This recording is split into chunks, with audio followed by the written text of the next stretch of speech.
my dear students, here I am Shweta Tiwari explaining refraction of light. In a previous lecture, we have discussed about reflection of light. As we know that what is the reflection of light? Whenever a light ray falls on any smooth and shiny surface, it goes back to the same medium. Such phenomenon of light is known as the reflection of light. But in this video lecture, we are discussing about refraction of light. So what is the refraction of light? Whenever a light ray passes from one medium to another medium, then the speed of light changes. Such phenomenon of light is known as a refraction of light. In this lecture, we are discussing about refraction of light, cause of reflection of light, optically rarer and denser medium, also discuss about laws of refraction of light. So, we continue, look at the board properly and also subscribe our channel. So, topic is refraction of light. Look at the board, what is the definition of refraction of light? The bending of light rays when they pass obliquely from one medium to another medium is called refraction of light. Light रे का one medium से other medium में जाने पर bend हो जाना क्या कहलाता है? रिफ्लेक्शन ऑफ लाइट कहलाता है. एक और बात याद रखिएगा, हो सकता है कि लाइट रे बेंड ना हो बट स्पीड ऑफ लाइट में अगर चेंज होता है, such phenomenon is also known as a refraction of light. तो बेसिकली रिफ्रैक्शन की डेफिनेशन को आप change in speed of light से डिफाइन करते हैं, ना कि बेंडिंग से डिफाइन करते हैं. लिख सकते हैं आपके bending of light is when they pass obliquely from one medium to another, but actually the refraction is whenever the light ray passes from one medium to another medium, then the change in speed of light is known as a refraction of light. Now, there is a word obliquely word and inclined word. These two words are very different from each other. Why these are different from each other? So look at it. मैंने यहाँ पर एक cube बनाया हुआ है और यहाँ पर एक XY प्लेन बनाया. तो बेसिकली ये जो क्यूब है, आप क्यूब में देख रहे हो कि आपके पास क्या होती है, लेंथ भी है, ब्रेथ भी है एंड हाइट भी है ना. तो अगर इस क्यूब में अगर आप क्या करते हैं, एक कोई रॉड रख देते हैं, मेटलिक रॉड ले लेते हैं, डायगोनली कीप कर देते हैं, तो इस कंडीशन में ये जो रॉड है वो क्या करती है, लेंथ ब्रेथ एंड हाइट तीनों को कवर करती है. जबकि आप XY प्लेन में देखें तो ये जो रॉड है ये केवल टू प्लेन्स को टच करती है. तो ऑब्लिकली वर्ड 3D प्लेन्स के लिए यूज किया जाता है, जबकि इंक्लाइन वर्ड आप 2D प्लेन्स के लिए यूज करते हैं. 3D प्लेन्स का मीन्स है कि जिसमें लेंथ ब्रेथ एंड हाइट तीनों हो, फॉर एग्जाम्पल अ रूम, है ना. और अब 2D प्लेन्स का मीन्स होता है जिनमें ओनली लेंथ और ब्रेथ हो, या ब्रेथ एंड हाइट हो, या फिर हाइट एंड लेंथ हो. तीनों चीजें एक साथ अगर अवेलेबल है, यानी लेंथ ब्रेथ एंड हाइट तीनों अवेलेबल है, then the plane is known as a 3D plane. Or whenever only length or breadth is available, only breadth or height is available, height or length is available, then the plane is said to be a 2D plane. For example, अगर आपके पास ये box है, अब ये जो box है इसके पास length भी है, ये देखो इसके पास लेंथ होगी, यहाँ पर क्या है, ब्रेथ भी है और ये हाइट भी है. अब इस एक 3D बॉक्स में आपने एज्यूम दैट ये जो स्टिक है इसको कुछ इस तरीके से प्लेस कर दिया, डायगोनली रख दिया, तो इसने लेंथ भी कवर किया, ब्रेथ भी कवर किया, हाइट भी कवर किया. इसलिए ये लाइट रे या ये स्टिक क्या कहलाएगी, ऑब्लिक कहलाएगी. तो ऑब्लिक को हम बोलते हैं कि जब कोई लाइट रे या कोई भी स्टिक सरफेस के साथ क्या होती है, 3 प्लेन्स पर टच करती है, लेंथ ब्रेथ और हाइट तीनों कवर करती है, then it is said to be a oblique light और ऑब्लिक रे. ठीक है, अब बात करते हैं इंक्लाइन के लिए. तो एग्जाम्पल देखते हैं. फॉर एग्जाम्पल, अगर आपके पास ये कोई XY प्लेन है, this one is X plane and this one is Y plane, यानी कोई भी 2 प्लेन्स है, लेंथ और ब्रेथ है, ब्रेथ और हाइट है, whatever you have, but there is a stick, मैंने पेंसिल ले लिया है यहाँ पर, and this pencil keep in such a way. तो देखो ये पेंसिल जो है लेंथ और ब्रेथ ओनली 2 प्लेन्स को टच कर रही है ना, X प्लेन को और Y प्लेन को कुछ इस तरीके से. इसलिए ये जो पेंसिल है इस सरफेस के साथ इंक्लाइन कहलाएगी. क्या कहलाएगी, इंक्लाइन. तो इंक्लाइन वर्ड हम यूज करते हैं जब कोई रे या कोई चीज 2 प्लेन्स को टच करती है, एंड ऑब्लिक वर्ड आप यूज करते हो जब कोई रे या कोई भी चीज 3 प्लेन्स को टच करती है. So this is about the obliquely और incline. Now come back to the topic. The topic is refraction of light. तो बेसिकली रिफ्रैक्शन ऑफ लाइट क्या होता है, जब लाइट रे वन मीडियम से अनदर मीडियम में जाती है तो उसकी स्पीड में जो चेंज आता है उस फेनोमेनन को हम कहते हैं रिफ्रैक्शन ऑफ लाइट. एक और बात याद रखिएगा कि जब मीडियम में चेंज होता है तभी स्पीड में चेंज होता है। अब मीडियम में चेंज क्यों होता है? क्योंकि अलग अलग मीडियम की डेंसिटीज अलग अलग होती है, जिसे आप कह सकते हैं ऑप्टिकल डेंसिटी। तो optical density is different for a different medium, and that's why whenever a light ray passes from one medium to another medium, then its speed changes. May be faster or may be slower, but speed of light changes. Such phenomenon of light is known as a reflection of light. याद रखिएगा, कई बार bending नहीं होती है, फिर भी speed of light में change आता है, तो ये फेनोमेनन आपका रिफ्लेक्शन कहलाएगा, बेंडिंग हो या ना हो। लेकिन अगर स्पीड ऑफ लाइट में चेंज है तो वो फेनोमेनन क्या कहलाएगा? रिफ्लेक्शन ऑफ लाइट कहलाएगा। Now we are discussing about cause of reflection. Reflection का कॉज क्या होता है, कारण क्या है? Simply the light rays get deviated from their original path. Light ray deviate हो जाती है, यानी अपने पाथ से हट जाती है। इंसिडेंट लाइट रे का जो पाथ है, उस पाथ से इंसिडेंट रे हट करके किसी दूसरे पाथ पर चली जाती है। तो आप कह सकते हो कि डेविएशन मीन्स है the difference in a path of incident ray to the refracted ray. Such path is known as a deviation. So, the light rays get deviated from their original path while entering from one transparent medium to another medium of different density. जब light ray one medium से another medium में जाती है, और medium भी कैसे होनी चाहिए? ट्रांसपेरेंट मीडियम होने चाहिए। तो जब लाइट रे वन मीडियम से अनदर मीडियम में जाती है, और मीडियम कैसा होना चाहिए? ट्रांसपेरेंट होना चाहिए, और उनकी डेंसिटी डिफरेंट होनी चाहिए। तो उसके पास में क्या आता है? डेविएशन आता है, बेंडिंग आती है, उसे हम कहते हैं रिफ्लेक्शन। उसका रीजन क्या है? This deviation in the path of light is due to, के कारण होता है change of velocity of light. यहाँ पर वेलोसिटी ऑफ लाइट चेंज हो जाती है इन द डिफरेंट मीडियम। तो कुल मिलाकर के आप ये कह सकते हो कि स्पीड ऑफ लाइट कब बदलती है? जब वह एक मीडियम से दूसरे मीडियम में जाती है। तो what is the cause of reflection? It is because of different medium have different density. एक और बात याद रखिएगा, light is depends on the velocity of light is depends on the nature of medium in which it travels. यानी कि light रे जब one medium से अंदर मीडियम में जाती है तो उसकी स्पीड में क्या आ जाता है? चेंज आ जाता है। इसीलिए हम कह सकते हैं कि जो वेलोसिटी ऑफ लाइट है वो डिपेंड करती है nature of medium in which light ray is travel. For example, speed of light in air होती है और vacuum 3 into 10 to the power 8 metre per second. जबकि यही लाइट रे वाटर में पास होती है तो स्पीड ऑफ लाइट हो जाती है 2.25 into 10 to the power 8 metre per second. Similarly this light रे गोज थ्रू द ग्लास। अगर इसी लाइट रे को ग्लास से पास कर देंगे तो स्पीड हो जाएगी 2 into 10 to the power 8 metre per second. Light रे सेम है, लेकिन अलग अलग मीडियम में जाने पर इसकी स्पीड में क्या आ जाता है? चेंज हो जाता है। इसकी वजह से क्या हो जाता है? रिफ्लेक्शन हो जाता है। याद रखिएगा, 3 into 10 to the power 8 metre per second is the speed of light in air और vacuum, while 2.25 into 10 to the power 8 metre per second speed of light in water, while 2 into 10 to the power 8 meter per second, it is the speed of light in glass. Is it clear, guys? So now the topic is optical medium. So what is the optical medium? A medium through which light can pass through. एक ऐसा medium जिसमें light pass हो जाती है क्या कहलाता है? Optical medium कहलाता है। Optical medium are of two types. ये टू टाइप्स के होते हैं।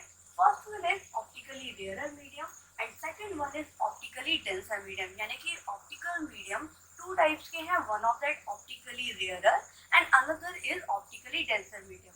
अब ध्यान रखिएगा, ऑप्टिकली रेयर मीडियम किसे कहते हैं? The medium in which speed of light is faster. एक ऐसा मीडियम जिसमें स्पीड ऑफ लाइट क्या हो जाती है?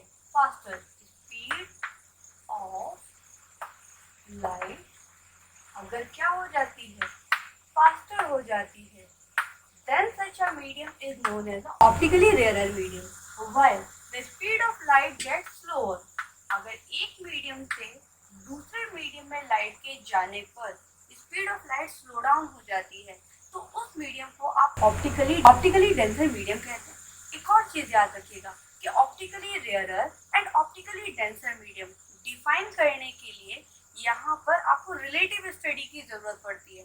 फॉर एग्जाम्पल, अगर आपने लिखा कि यू हैव अ एयर और a water and then you have a glass, so comparison of air and water.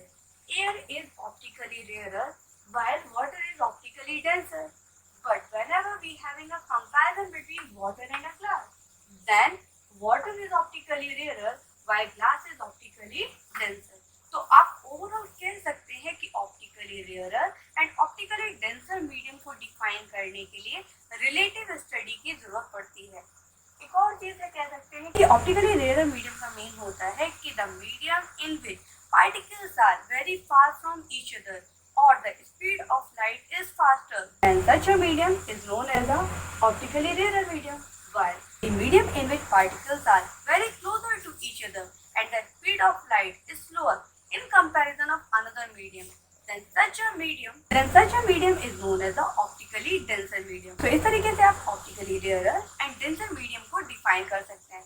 Now we are going to discuss about direction of bending of light whenever it passes from one medium to another medium. Now the topic is direction of bending. तो direction of bending क्या होती है कि जब light ray one medium से अंदर medium में जाती है तो मैंने बोला कि स्पीड ऑफ लाइट में चेंज आ जाता है और ये बैंड हो जाती है, डेविएट हो जाती है. तो बैंड और डेविएट अगर हो जाती है तो किस तरीके से ये किस डायरेक्शन में बैंड होती है. तो याद रखिएगा, अगर light ray optically rarer medium से ऑप्टिकली डेंसर मीडियम में जाएगी, यानी कि इसकी डेंसिटी क्या है, कम है और इसकी डेंसिटी ज्यादा है, तो लाइट रे मूव टुवर्ड्स द नॉर्मल. क्या वर्ड यूज करेंगे, मूव टुवर्ड्स द नॉर्मल, यानी कि ये नॉर्मल के क्लोजर आ जाती है क्योंकि इसकी स्पीड ऑफ लाइट क्या हो जाती है, स्लो डाउन हो जाती है. एज वी डिस्कस कि अगर ऑप्टिकली रेयरर से डेंसर मीडियम में लाइट रे जाती है तो उसकी स्पीड क्या हो जाती है, स्लो डाउन हो जाती है. इसलिए ये लाइट रे नॉर्मल के क्लोजर आ जाएगी. तो ये हो गया ऑप्टिकली रेयरर मीडियम, ये हो गया ऑप्टिकली डेंसर मीडियम. ये जो लाइट है आप देख रहे हो आर और एस जिसको मैंने नेम दिया, जब ये ऑप्टिकली रेयरर से ऑप्टिकली डेंसर में आई तो जो रिफ्लेक्टेड रे है एस पी, ये नॉर्मल के क्लोजर आ जाती है. इस कंडीशन में एंगल आई जो है, angle of incidence is greater than angle of reflection. Angle of incidence angle of reflection से बड़ा होता है. सेकेंड कंडीशन ये है कि अगर light ray optically denser medium से ऑप्टिकली रेयरर मीडियम में जाती है, एरोस पुट करना बहुत जरूरी होता है क्योंकि एरो पुट करने पर आपको ये पता चलता है कि what is the direction of incident ray और द रिफ्लेक्टेड रे. इसलिए मैंने यहाँ पर एरोस को पुट अप किया है और आप भी एरोस लगाना मत भूलिएगा, ठीक है. तो यहाँ पर हमने लिखा कि ये क्या है, यहाँ पर मैंने ड्रॉ किया कि आर एस इज अ रे दैट इज इंसिडेंट रे. तो अगर incident ray optically denser medium से ऑप्टिकली रेयरर मीडियम में जाती है तो क्या हो जाएगा, स्पीड फास्टर हो जाएगी, है ना. अगर स्पीड फास्टर हो जाएगी तो जो इसका पाथ है यानी ये नॉर्मल से ज्यादा डिस्टेंस ट्रेवल करेगी, तो इसलिए ये नॉर्मल से दूर चली जाती है. आप लिखेंगे it moves away from the normal, यहाँ पर लिखेंगे it moves towards the normal और यहाँ पर आप वर्ड यूज करेंगे it moves away from the normal. इस कंडीशन में angle of incidence angle of refraction से छोटा होता है. एक और चीज, जो एंगल ऑफ रिफ्रैक्शन है किस पर डिपेंड करता है, एंगल ऑफ इंसिडेंस पर डिपेंड करता है. याद रखिएगा, एंगल ऑफ इंसिडेंस पे कौन डिपेंड करता है, एंगल ऑफ रिफ्रैक्शन डिपेंड करता है, ना कि एंगल ऑफ रिफ्रैक्शन पर एंगल ऑफ इंसिडेंस डिपेंड करता है. जितने एंगल पर आप इंसिडेंट रे देंगे उसी के रिस्पेक्ट में आपको एंगल ऑफ रिफ्लेक्शन मिलेगा. So this is about the direction of bending of light. Phenomenon क्या है कि अगर light ray optically rarer medium से ऑप्टिकली डेंसर मीडियम में जाती है तो it bend towards the normal, while it goes through optically denser medium to optically rarer medium, then it moves away from the normal.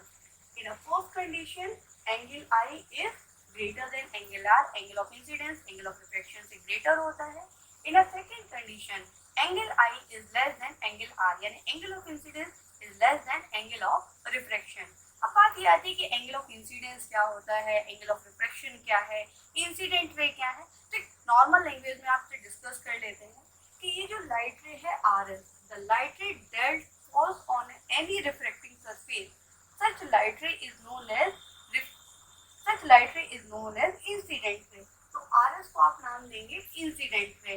And the light ray that moves away from the normal और towards the normal is known as the refracted ray. So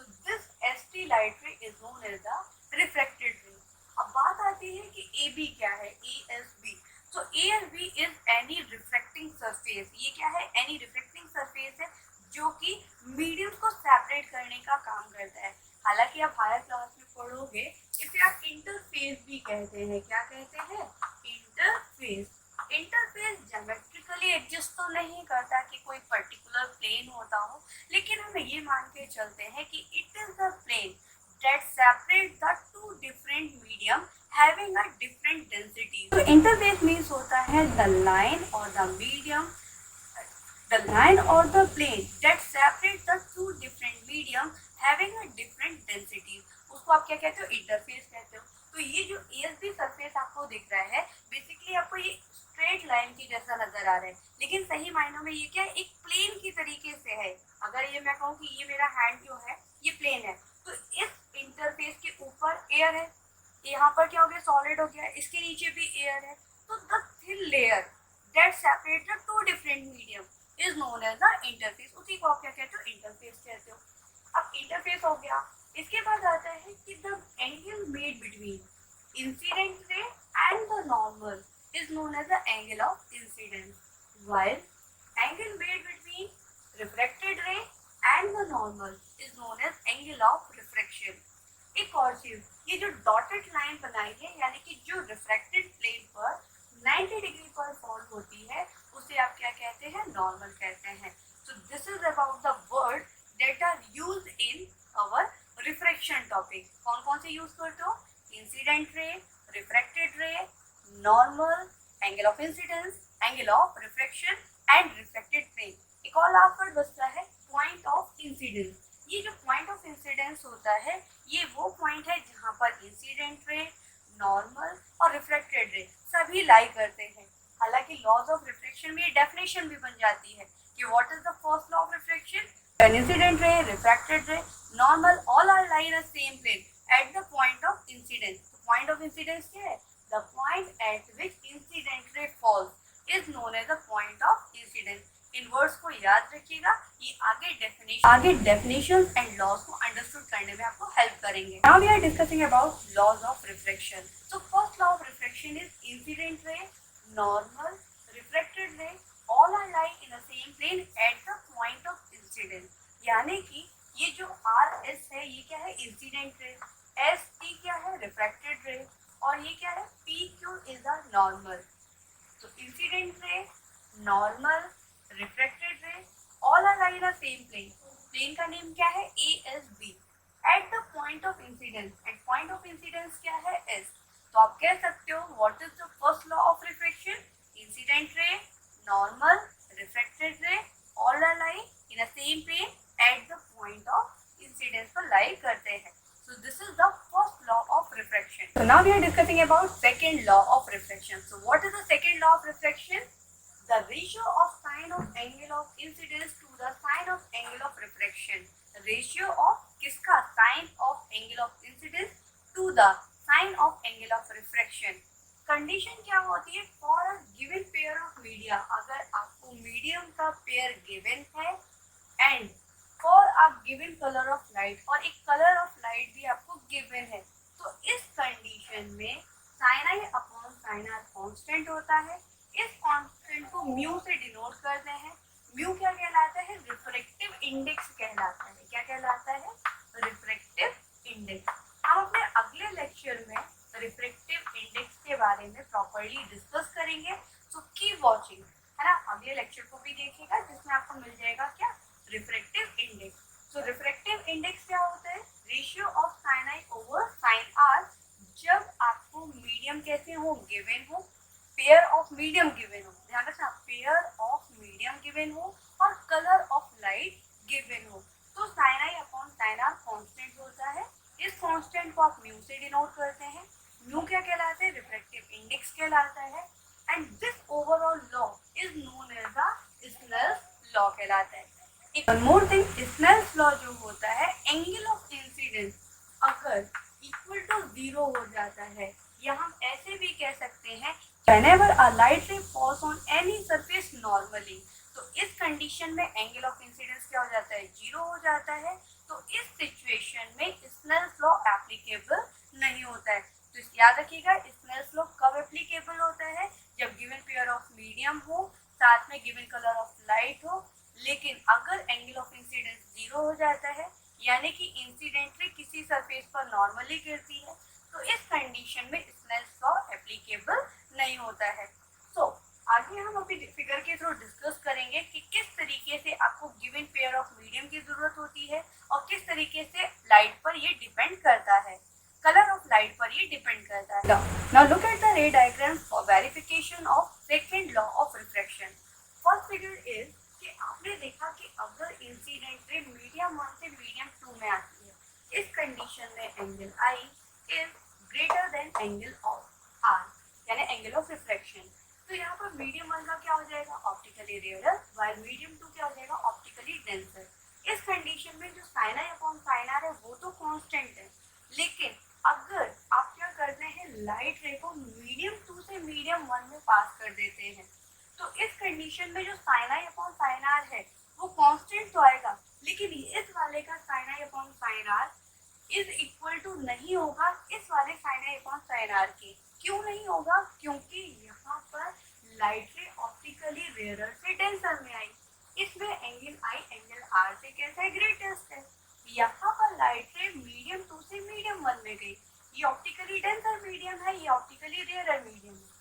इस condition में angle of incidence is less than angle of reflection. तो इस तरीके से अगर given pair of medium आप reverse कर देते हैं या चेंज कर देते हैं तो sine I upon sine R constant नहीं आता है। दूसरी चीज मैंने बोला कलर ऑफ लाइट भी कांस्टेंट होना चाहिए। आप देख रहे हो यहाँ पर दोनों जगह कलर ऑफ लाइट कैसी है, कांस्टेंट है, चाहे आप फर्स्ट से सेकंड में लेकर के आए या सेकंड से फर्स्ट में लेकर के गए। यहाँ पर आप देख रहे हो कि अगर हम फिगर 2 एंड 3 ले लेते हैं, लाइट रे जो है यहाँ पर आप देख रहे हो ब्लू एंड पर्पल मिक्स करके बनाया और यहाँ पर लाइट ग्रीन कलर की लाइट है। तो जब आपने क्या किया, मीडियम को कांस्टेंट रख दीजिए, this one is medium 1, this one is medium 2, this one is medium 1, this one is medium 2। Medium 1 is optically rarer, medium 2 is optically denser. तो इस कंडीशन में अगर लाइट रे क्या करेंगे, चेंज कर देंगे, कलर ऑफ लाइट रे हमने चेंज कर दिया, तो यहाँ पर भी आपके मीडियम्स तो कांस्टेंट है, लेकिन लाइट रे चेंज हो गई, इसलिए sine I upon sine R constant नहीं आता है। तो ओवरऑल आप कह सकते हो second law of refraction is only valid whenever a given pair of medium is given and a particular colour of light ray is given, है ना। और ये क्या कहलाता है, स्नेल्स लॉ कहलाता है। स्नेल्स लॉ भी कब काम नहीं करेगा, जब angle of incidence is equal to 0 हो जाएगा। एंगल ऑफ इंसिडेंस 0 कब होता है, जब लाइट रे रिफ्लेक्टिंग सरफेस के साथ परपेंडिकुलरली, नॉर्मली या 90 डिग्री के एंगल पर गिरती है। So this is all about the